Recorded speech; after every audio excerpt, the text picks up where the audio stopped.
Assalamu alaikum. Here is the construction update for this week. Alhamdulillah, carpentry contractors are working on the drywall and blocking for grab bars, decorative columns, shower seat, speakers, and many other areas they require blocking. They are also working on the soffit framing at the lower level. The plumbers are continuing to work on waterline roughing.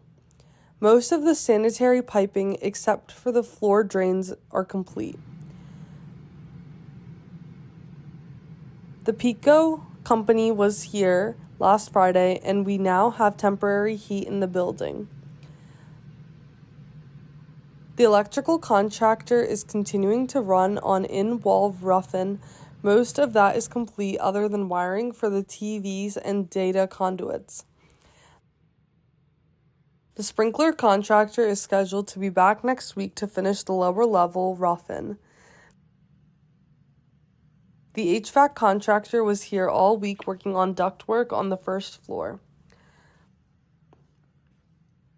Please continue donating as much as you can and support the project.